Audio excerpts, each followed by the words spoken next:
शुभ प्रभात।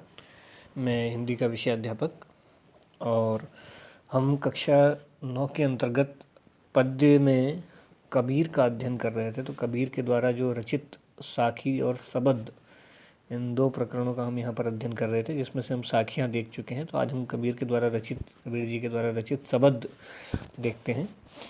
तो आइए, पहला शब्द है कि मोको कहाँ ढूंढे रे बंदे, मैं तो तेरे पास में। मोको कहाँ ढूंढे रे बंदे, मैं तो तेरे पास में। ना में देवल ना में मस्जिद, ना काबे कैलाश में। ना तो कौनो क्रिया कर्म में, नहीं योग बैराग में। खोजी होए तो तुरत मिली हूँ, पल भर की तलाश में। कहे कबीर सुनो भाई साधो, सब श्वासों की सांस में। अब यहाँ पर जो कठिन शब्द हैं उनको भी देखते चलेंगे और अर्थ भी देखते चलते हैं।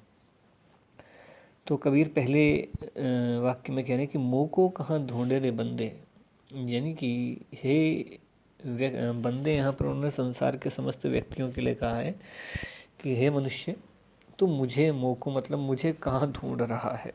मुझे से तात्पर्य उस निराकार ब्रह्म को है, यानी कि उस ईश्वर को है जो कण कण में व्याप्त है। कि मोह को कहाँ ढूंढे रे बंदे, मैं तो तेरे पास में।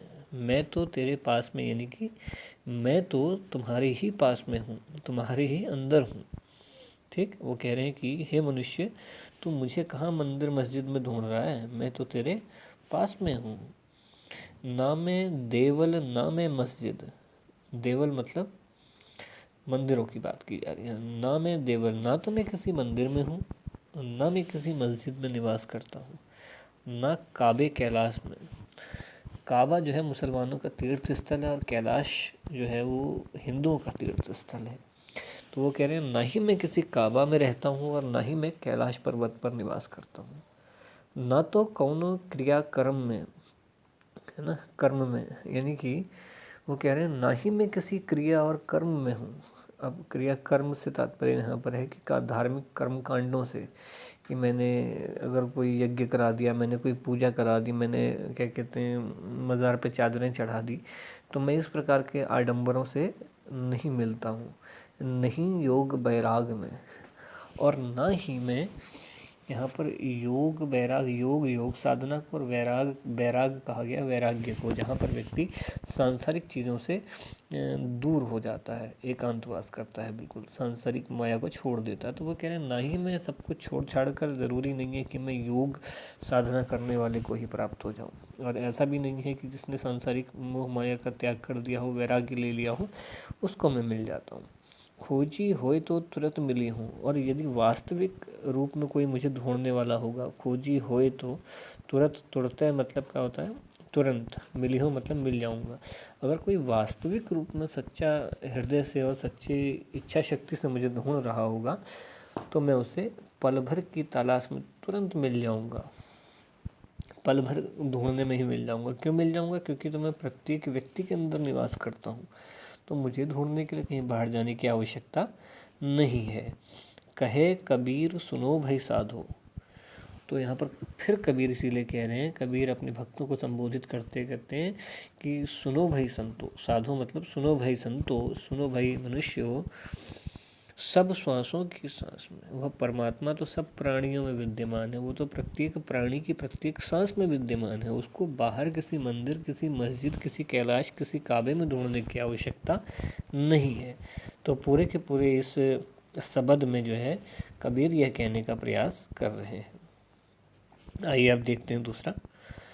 संतो भाई आई ज्ञान की आंधी रे, भ्रम की टाटी सबय उड़ानी, माया रहे न बांधी। हेति चित्त की द्वैत होनी गिरानी, मोह बलिंडा टूटा। तृष्णा छानी परिघटु ऊपरी, कुबुदि का भांडा फूटा। जोग जुगति करी संतो बांधी, निर्चु चुए न पाणी। कूड़ कपट काया का निकसिया, हरि की गति जब जानी। आंधी पीछे जो जल बूठा, प्रेम हरि जन भीना। कहे कबीर भान के प्रगटे, उदित भया तम खीना। अब यहाँ पर देखते हैं, संतो भाई आई ज्ञान की आंधी रहे। कबीर फिर यहाँ पर इस संसार के समस्त साधु संतों को सूचित करते हुए, प्रत्येक व्यक्ति को सूचित करते हुए कह रहे हैं कि सावधान हो जाओ, ज्ञान रूपी आंधी जो है आ गई है। आंधी कैसी? ज्ञान रूपी। क्योंकि ज्ञान को आंधी के समकक्ष क्यों रखा है? क्योंकि आंधी तूफान के बाद आप देखते हैं कि जो माहौल होता है, जो परिस्थितियाँ होती हैं, परिवर्तित हो जाती हैं। और ज्ञान की तुलना आंधी से क्यों की है? क्योंकि ज्ञान रूपी आंधी के आने के बाद जो परिवर्तन होंगे वो सकारात्मक परिवर्तन होंगे, इसलिए ज्ञान को आंधी के समकक्ष यहाँ पर रखा गया है। ठीक, भ्रम की टाटी सवई उड़ा ली। अब वो कह रहे हैं, टाट मतलब होता है बांस की पट्टियों का बना हुआ पर्दा, ठीक, जो झुग्गी झोपड़ियों में बने होते हैं। तो वो कह रहे हैं भ्रम रूपी, मनुष्य के मस्तिष्क पर, उसके दिमाग पर जो भ्रम रूपी टाट पड़ी हुई थी वो इस आंधी से उड़ गई है। सबय उड़ानी, सब उड़ गई है। माया रहे न बांधी। और माया का मतलब होता है अविद्या या रस्ती भी कह सकते हैं। और ये भौतिक संसार में जो मनुष्य को जोड़े रखती है, स्वार्थ, वो भी कह सकते हैं। तो वो कह रहे हैं कि जो माया जिससे मनुष्य बंधा हुआ था वो बंधी हुई नहीं रही है, उससे अब मनुष्य आज़ाद हो गया है, संत आज़ाद हो गए। हिति चित्त की द्वैत थूनी गिरानी। हिति कहा गया स्वार्थ को, चित्त कहा गया मन को, थूनी मतलब खंबा, ठीक। मोह बलिंडा टूटा। और बलिंडा कहा गया है किसको? छत पर बांधी जाने वाली बल्ली को। और टूटा मतलब टूटना। तो वो कह रहे हैं कबीर यहाँ पर, हिति मतलब स्वार्थ भी कह सकते हैं, चित्त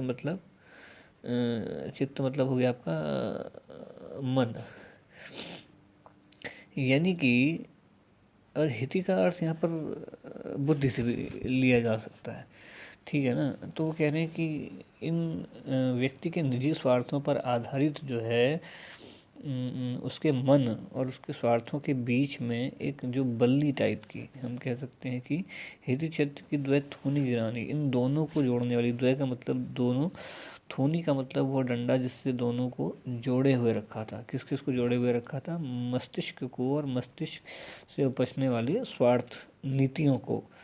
तो वो जो है अब गिर चुकी है। तो द्वैत थूनी गिरानी कैसे गिर गई? ज्ञान रूपी आंधी से गिर गई। मोह बलिंडा टूटा। और इसके द्वारा मनुष्य ने जो निजी स्वार्थ के द्वारा अपने मन मस्तिष्क पर एक टाट की झोपड़ी बना रखी थी, जिस पर मोह और माया रूपी बल्ली रखी हुई थी। पुराने समय में जब घरों का निर्माण होता था तो छत पे जो होती थी लकड़ी की, जो टाट वगैरह की जो झोपड़ झुग्गियाँ बनती हैं, उनमें लकड़ी के बांसों का प्रयोग किया जाता है, टुकड़ों का, बल्लियों का।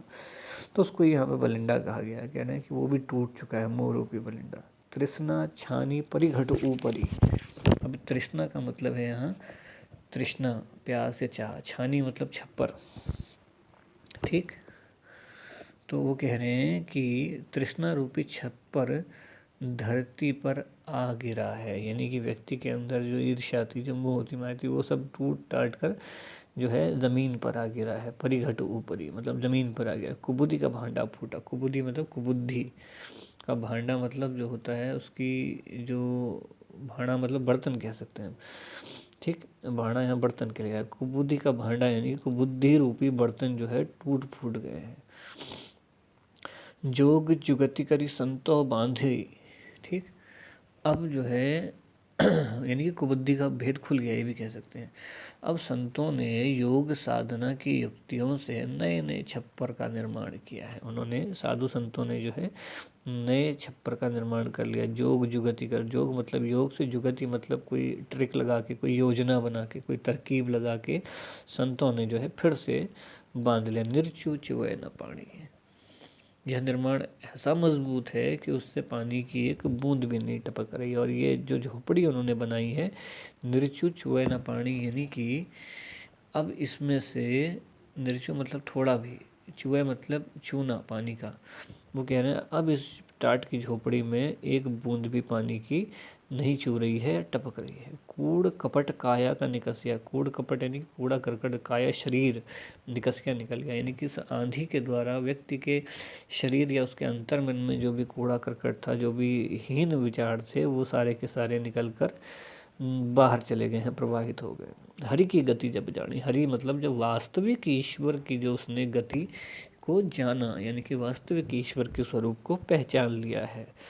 आंधी पीछे जो जल बूठा, और वो कह रहे हैं कि आंधी आने के पश्चात, जैसे आपने साधारण देखा होगा वातावरण में, जब तेज आंधी तूफान आता है तो उसके बाद जो बारिश की बूंदें पड़ती हैं, ठीक, तो वो कह रहे हैं कि उस बारिश की बूंदों से, ज्ञान रूपी आंधी आने के बाद जो बारिश की बूंदें हुई, आंधी पीछे जो जल बूठा, यानी कि बूठा मतलब वर्षा, ठीक, प्रेम हरि जन भी ना, और वो जल से जो है ईश्वर के प्रेम रूपी जल से व्यक्ति भीग गया है। वो जल ऐसा था जो ईश्वर के प्रेम और स्नेह का परिचायक था, सूचक था, जिससे इस समस्त संसार के समस्त संत और व्यक्ति भीना मतलब भीग गए हैं।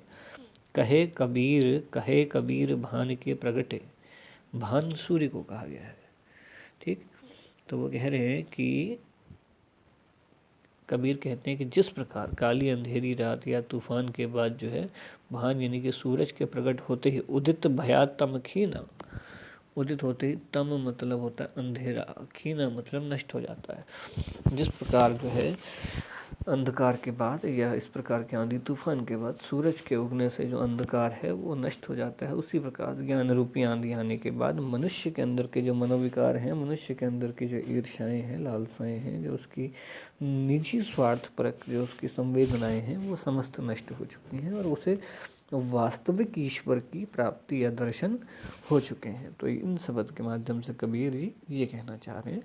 तो ये इन दोनों का भावार्थ है। आप लोगों ने इसका भावार्थ जो है रफ कॉपी में लिखना है इसी प्रकार से जैसा आपको बताया गया है। बाकी शेष अगली वीडियो में आपसे चर्चा की जाएगी। तब तक के लिए धन्यवाद।